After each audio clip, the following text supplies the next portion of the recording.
What's going on YouTube? Today we got a quick little video. This one's gonna be real short. We got another head unit from EONON today, so shout out to EONON for the assist on this one. This one is gonna be for the 911, which I don't know if you guys have even seen this on the channel yet. I think I mentioned it in my E91 video, but either way, this is gonna be a head unit for the 911. This is a single DIN CarPlay Android Auto head unit. So let's go ahead and get into it. So first, I'm just gonna start off. I got the steering wheel out right now. I already had an airbag light, so I don't really care about the radio being on because it's gonna throw another airbag light anyways, so not a big deal. But as you can see, we have everything here sort of torn apart. So this one's super easy to take apart here. There are these two trim pieces which pop off the sides, which have your buttons for lock and unlock. And then behind it, there are four, I believe they're T25 screws, some Torx screws there. So you'll take those out, and then your whole HVAC and radio will pop out. I had a CDR 220 here, so we're gonna swap that out for a CarPlay head unit. And as you can see, these are the two radio wires. This one is for your speakers, and then this one here is for like power on and all that stuff. So let's get to it. All right, guys, so we're inside for this one. It's a little cold out.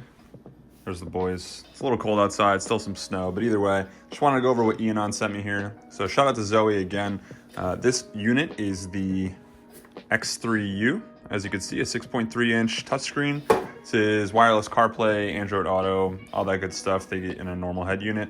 Comes with the user manual. This is a microphone, video in, video out for the backup camera. And the head unit itself, and then yeah, there's some screws in there for the backup camera. But basically, this head unit itself, I did the measurements. It should fit perfectly in the 911. So as you can see right here, it's pretty small. It's only a single DIN. It's very light, very, very light. But yeah, one thing I wanted to mention here, depending on your particular car, I don't really want to cut into wires, especially with a car this old. So I did get a Metra harness. So this harness that you see right here does not come with the vehicle. This does. As you can see, these wires here, these plugs come with it, basically up to here. So these wires come with the radio. This does not. These two plugs do not. This makes it plug and play. You do have to splice these wires or tie them together, whatever you want to do. But you do need to do that to get them to connect. But it is plug and play on the car side, so you don't have to cut anything on the vehicle, which is great. If you're doing it on a 911 or a Boxster with a Bose system, this is the Metra harness 70-1787. So yeah, just a real quick overview of the kit. And now I'm gonna go ahead and install it, and I'll show you guys how it works. All right, everybody, so now that we're in the car here, obviously we have the head unit. So just to keep in mind, now with the Metra harness, again, I did not like splice these wires together perfectly by any means. I just did some electrical tape for now and twisted them together just to make sure that everything works before I go crazy, because it was kind of confusing. A lot of the wires do match up. Obviously yellow to yellow, red to red, all that good stuff, but in certain areas they don't. So for this little connector here, for the actual like speakers and amplifier and all that stuff, it is a little confusing. So don't be surprised if you're kind of stuck by it in that particular spot. But either way, you know, if you have any questions, you can comment down below and I can try and guide you.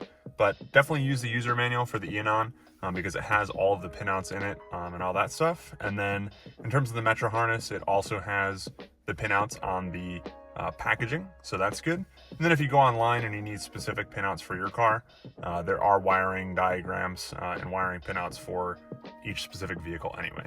So I just popped the head unit into the bezel. So right now I'm just gonna go ahead and plug these connections in. So the black to black here, and then this yellow.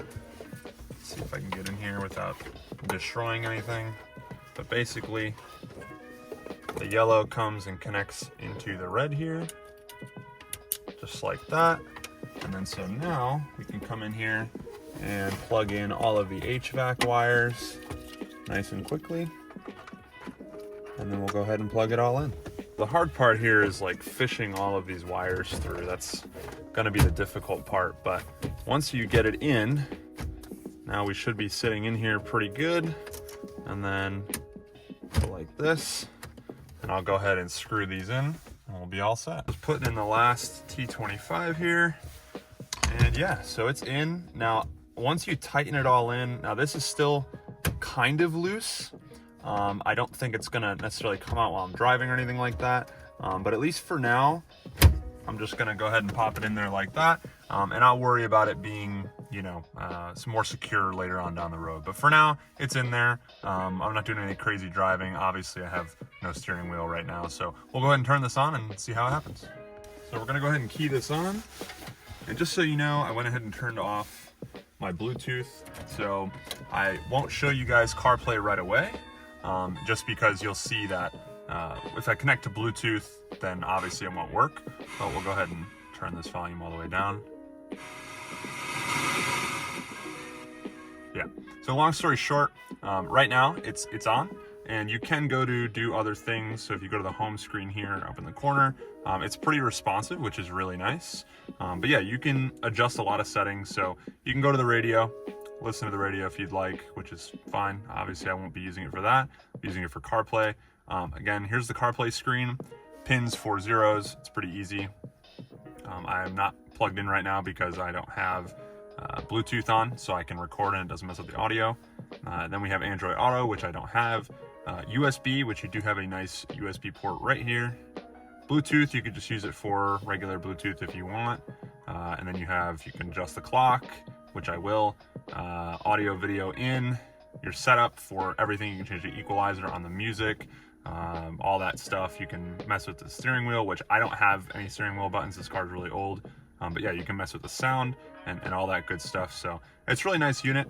Obviously right this second, I don't have anything plugged in, but the CarPlay, I did try it, and the CarPlay works flawlessly. So it's a really awesome unit for the price. I think this is about $100. So I'll go ahead and link it in the description. But again, what a great product for the price, right? And at the end of the day, these cars, although you want them to be period correct, you do want some sort of normalcy in the modern day. And to be honest with you, this obviously doesn't look out of place. So I'm very satisfied with this, and I think anybody who purchases it will also be satisfied. So again, thank you Zoe at EONON. Thank you EONON in general. You guys have been great. And I'm super happy to put out another video and show you guys how this works. But again, if you guys have any questions down below, please let me know. It took a little bit of troubleshooting in terms of wiring and all that stuff, but once we got it set up, it's working great now. So yeah, if you guys have any questions, let me know down below. And if there's any other things you want to see done to the 911 or the E91, just let me know and we'll get it taken care of. So appreciate you guys for watching. Take care.